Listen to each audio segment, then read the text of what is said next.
Welcome to ESTJ video.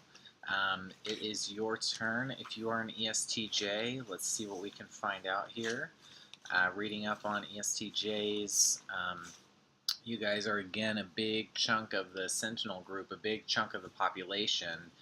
It's estimated at like 11% on the website that I use, 16 personalities. It's a really good one. Check it out. It's got like a really cool like animation with all the it's kind of like almost like cubism in a way, but not quite. Um, let's see, ESTJ. So I think the really good example that they pointed out on the website, which I can see so clearly, is Dwight from The Office being an ESTJ. Like, just complete authoritarian, very, very inflexible, very rigid, very demanding, at his worst. At his best, he can be extremely productive, and he got like sales leader of the year, and it's just a very, very diligent worker, and very, very dedicated servant, or servant's probably not the PC term, assistant to Michael. Okay, so Queen of Wands. So yes, leadership, very, very kind of bossy. This is the Hermione card. When we get this upside down, I've pointed this out in the past. This is like when she's just getting on to Ron and Harry all the time for not doing their homework and stuff. Very, very rigid, very harsh, demanding kind of a personality, a domineering personality here. But ultimately, it's stuff that needs to be done. It's not just for no reason. It's to keep the production levels going. That's what they're doing. Sentinels are great for that. They're great for just keeping the work flowing. You know what I mean? Like, they just don't rest in a sense, or they're capable in that way. I mean, just think they kind of represent the basics of society and like how it operates. Sentinels. So it's like without that, just like we wouldn't get anything done. So, but Queen of Wands can, yes, definitely, when it's reversed, can definitely represent someone that can possibly abuse their position of power. Fire signs, wand energy is fire, which is leadership.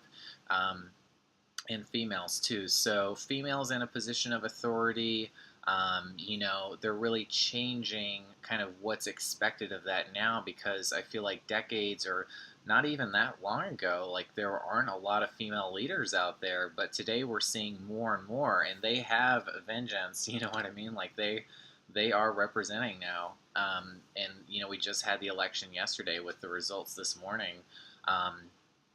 And so, yeah, Queen of Wands, so it's just, we're kind of losing track of the feminine nurturing side, and we're becoming a little more domineering and demanding. This is like the mom that you've really pissed off, you know what I mean? Like, just don't cross her kind of a deal. That's the ESTJ personality.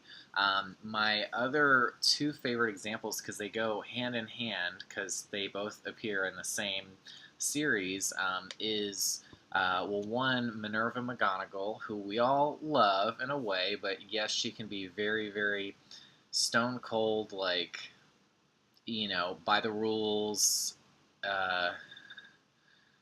just very dry in a sense.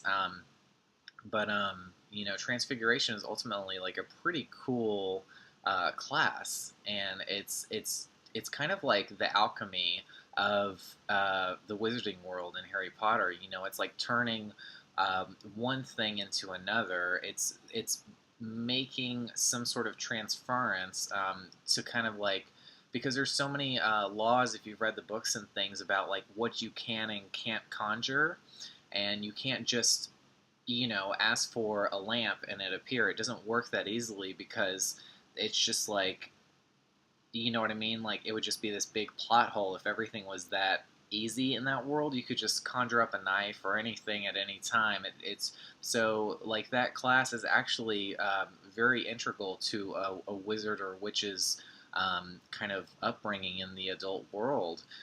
They have to be able to um, transition instruments into what's necessary for them in the moment, especially when they're in a tough situation, whether it's like literally a duel or life-threatening situation. So you know what I mean. So it's pretty important. But anyways, tangent. Um, McGonagall is definitely an ESTJ. We see that she's Dumbledore's headmistress, and she actually kind of runs the day-to-day stuff there. If you notice, like, Dumbledore is so dreamy, and he's kind of like in his tower way, kind of disconnected from everything else, very INFJ, in his own, like, elaborate world.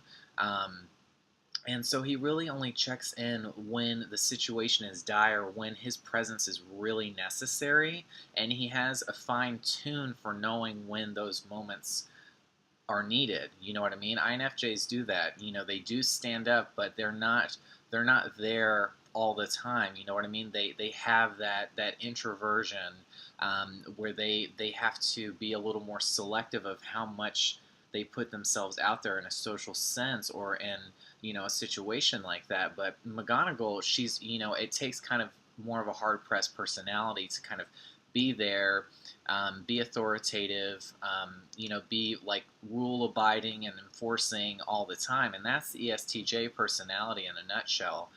It's somebody that's not afraid to be rigid, you know what I mean? Be tough, because ultimately they're getting things done that need to be done. They're keeping society moving, they're keeping the work flowing, you know what I mean? And so it's not a fun personality to be around. It's probably very dry, but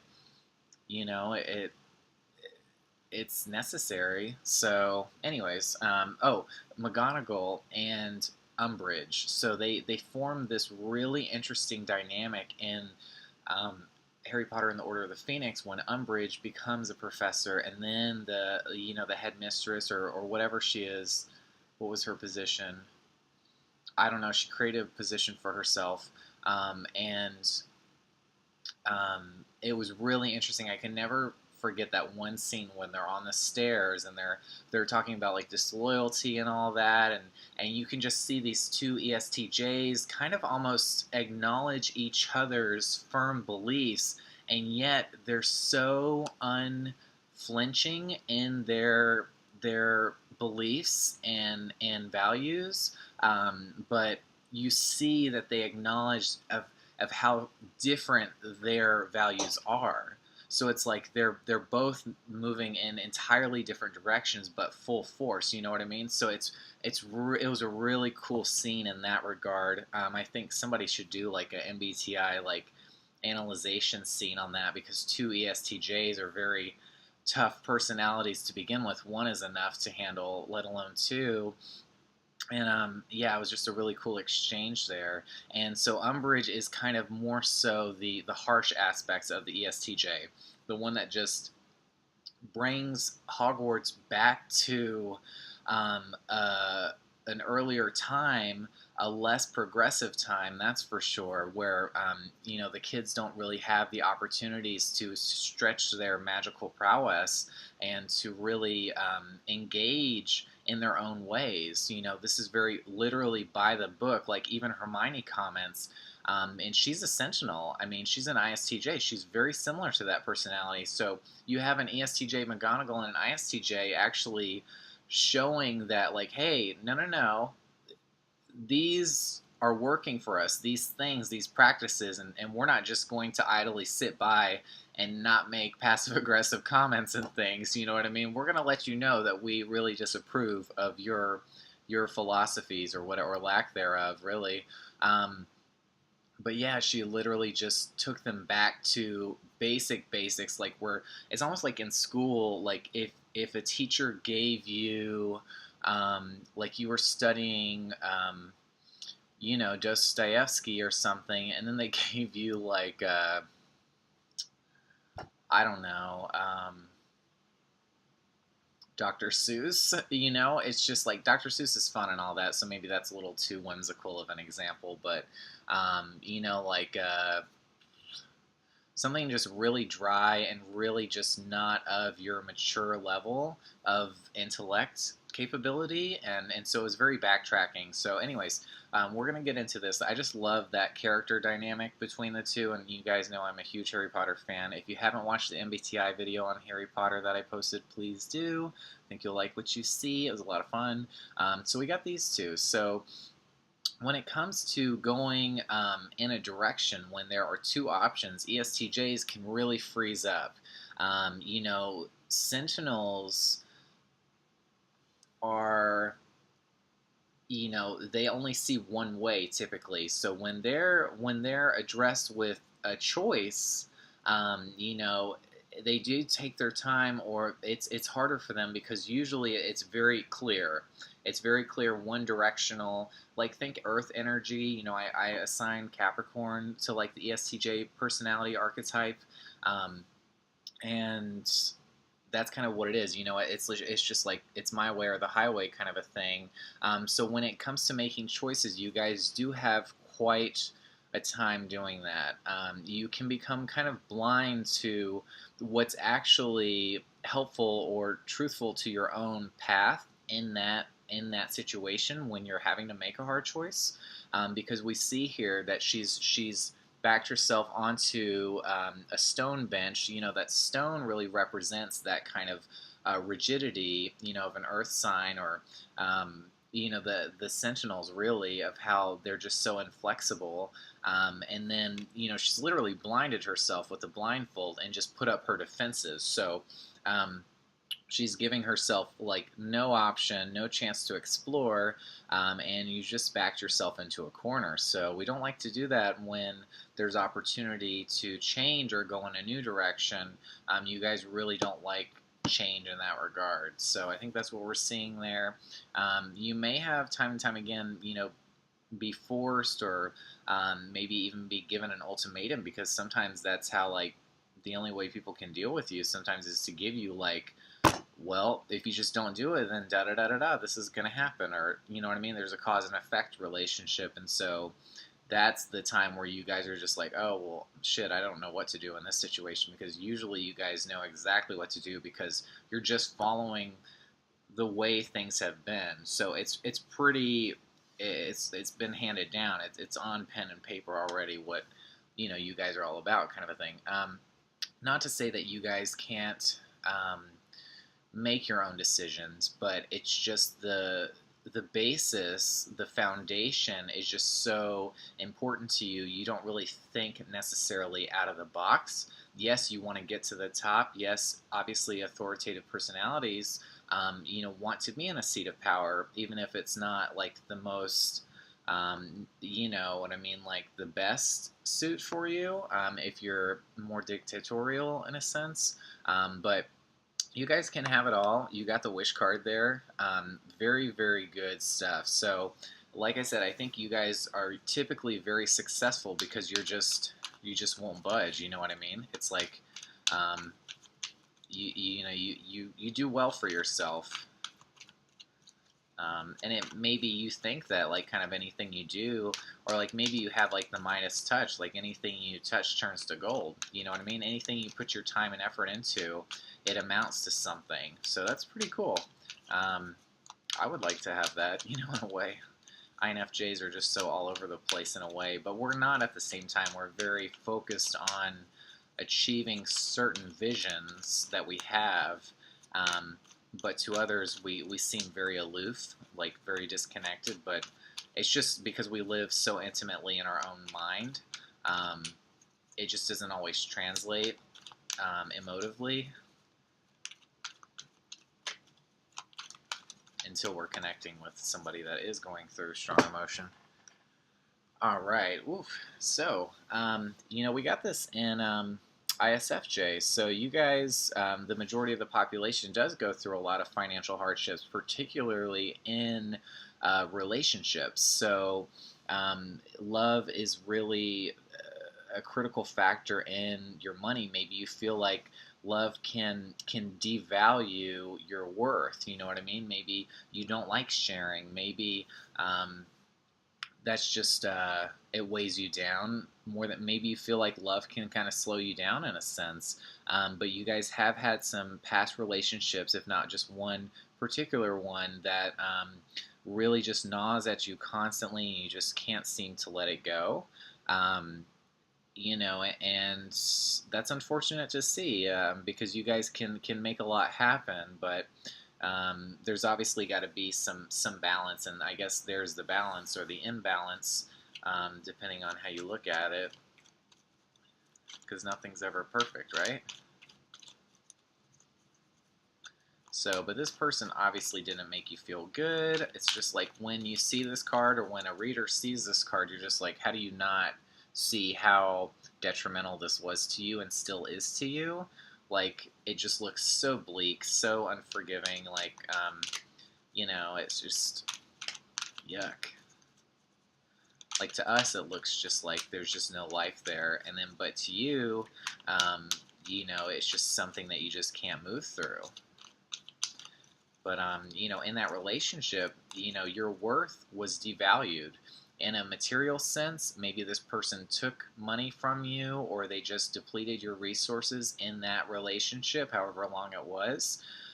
Or just spiritually, they made you feel worthless or not, to your standard. You know what I mean? And that's your answer. I mean, why would you be with somebody that doesn't make you feel like you can take on the world? You know?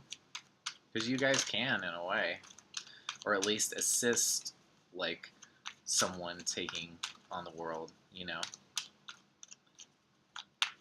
Because I think you guys are better suited to being assistants, as opposed to full-on leaders, because especially in this day and age where progressive kind of ideals are what's necessary towards saving this country, this planet, this world. I don't think that you guys are super well suited for big seats of leadership.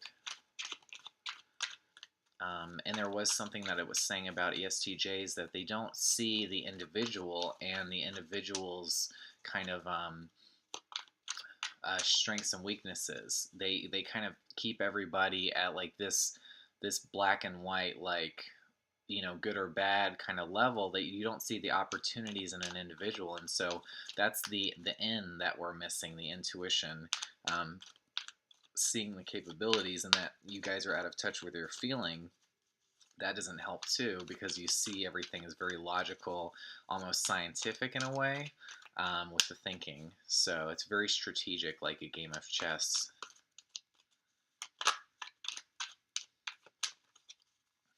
But that's one of the reasons why you guys can come across as so harsh, is because you don't think in a feeling way or an intuitive way. So it's not very personalized. It's just very like someone's reading a manual, or like, it's like when you're watching like a commercial about like a new pharmaceutical or a drug or something, and it's like it starts listing all the side effects, and like, oh, do not take this if you are pregnant or about to become pregnant or have experienced seizures, da da da da da. It's very like dry, you know what I mean? And that's just the part that like no one is interested in, and that's kind of like how you guys can come across in like the way that you deliver um, your standards, or your, you know what I mean? Like, it's just very, it's not very warm, it's not very fun, it's not very engaging, but it is very factual. So it is necessary to a degree, but most people won't be super entertained by it. Okay. Oh, okay. So again, same cards for ISFJ, ESTJ, the Five of Cups. Yikes. So it's like the closer we start looking at you guys, kind of the worse it gets almost. So you guys carry this around with you, this hurt, this loss. Maybe you've lost someone really close to you in your life. And it's just something that you can never move past. Again, you guys have a hard time moving past things.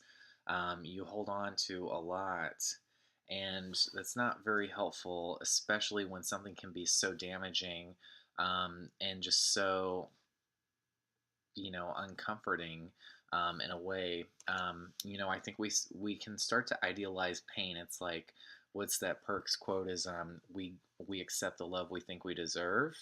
And I don't know why, but you guys just don't think highly of yourself, even though, like, or in a love way, like, I don't know, it's like your Achilles heel or something. Like, yeah, even though you guys like have so much value, um, that's like the one part of your life where it's just really, really lacking, that kind of expression, or worth. And so Page of Swords, when it comes to your ideals and everything, you can be very naive. Like, you just kind of think in sort of more of a basic way, about things, and that's what I'm saying is, like, you're not quite as flexible, not quite as adaptable to unique situations and things. You kind of see things as a little more simplified than I think is accurate. So I preach that simplification is necessary a lot to, like, air signs, especially, that are just inside their heads all the time. But for you guys, I wouldn't negate sometimes that things are a little more complex, like give it like a little more kind of, you know, worth in that sense. Dig a little deeper sometimes. Um, but yeah, I mean, like, you guys, you don't shy away from challenges. He's holding his sword. He's just kind of ready for whatever holds, even though it looks like he's very, um, oh, not aloof is not the right word. I mean, he is, but that's not what I'm going for. He's very kind of, um,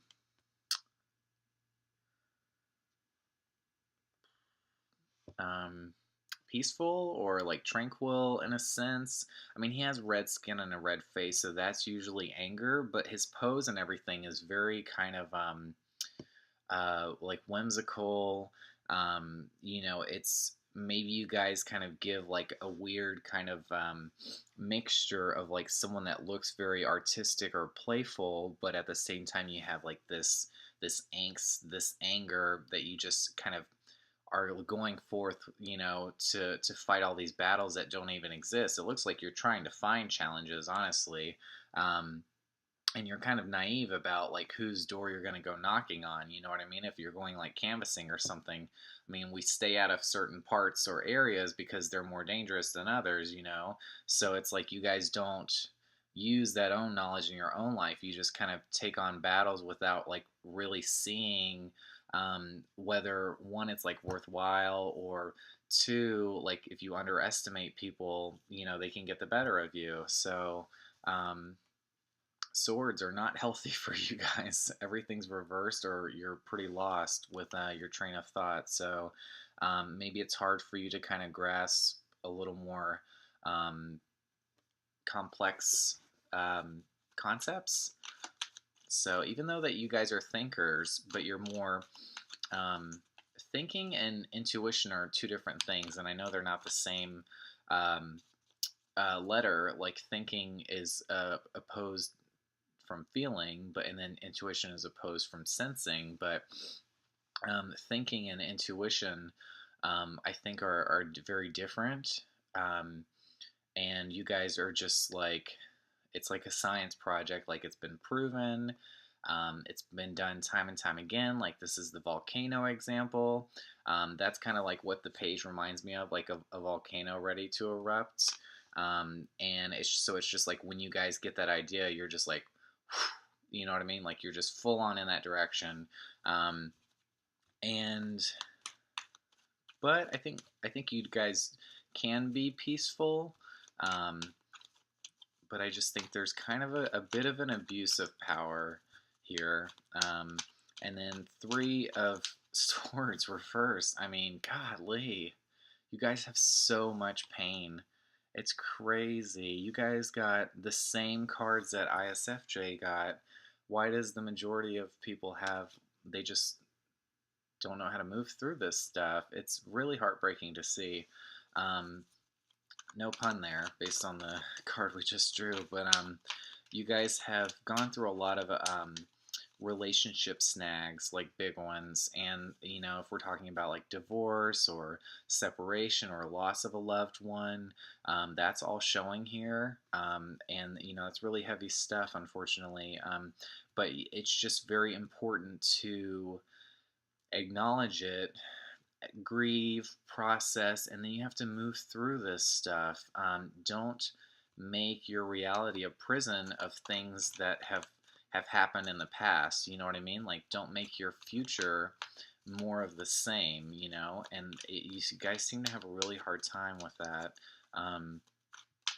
It just kind of like it drags you down. It's like a ball and chain, and you're just walking with it, all the time, and it's just keeping you from flying. It's keeping you from soaring. Um, so that's unfortunate to see. But it looks like it's more so pain that's being put onto you. Like if you're not the person you were the one that was broken up with, or you know what I mean? Like you were the one that was forced into this position, or this happened to you, as opposed to you brought this on yourself, kind of a thing. But you guys, nevertheless, are letting it eat at you. So it's just taking more and more away, even though you guys like have so much. You know what I mean? And if this is the lover that we're talking about, this is somebody that is doing really well financially too, just like it seems like you guys have the aptitude to. Very, very lavish Taurian earth sign. Oh, wow. Another page. So, yeah. So, you guys can really find a lot of success. Um, you can make a lot of things happen in what a conventional society's standards of success is. Like great home, great family, wife, spouse, kids, car, job, like all of it on books and paper looks great. But when we dig deeper, we find that there's broken branches. There's like limbs that were pretty essential. And when you take a step back and you look at the whole tree, you just see that there's a lot of big pieces missing, and it kind of like makes this what up close kind of seems fruitful and beautiful. Big picture wise, there's a lot of issues. There's a lot of disjointment. You know what I mean? Like there's a lot missing. So, um, yeah. But King of Pentacles, so you guys, can be quite the entertainers, especially at home. Maybe you like to throw parties, things like that. But you just really, really like earthly pleasures. So like good food, good sex, good things to enjoy to stimulate your body, things like that. You guys look really good, not just financially, but like physically too.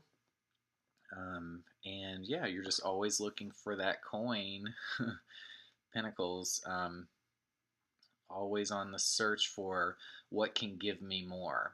Because I think you guys just have this notion that somebody has convinced you that you're not worth everything, that you're not worth what you have or what you can achieve, because they know that you can, but they're like, whatever this was that happened in your past, it's just continuously eating at you. And so you're channeling that energy into getting more materially, and you're not working on yourself spiritually, which is way more important in my opinion. Yes, it's great to have balance. We all need money to survive, but sometimes you have to look inward and try to start pulling out some of these swords that are doing the real damage, as opposed to just changing your surroundings time and time again. So, but yes, materially, you guys do really well. You can move up the corporate ladder pretty easily, or you just kind of go in different directions. You like to explore different career paths, but it's going to be fruitful wherever you go. You know what I mean? Like the money's got to be there for you to make a change.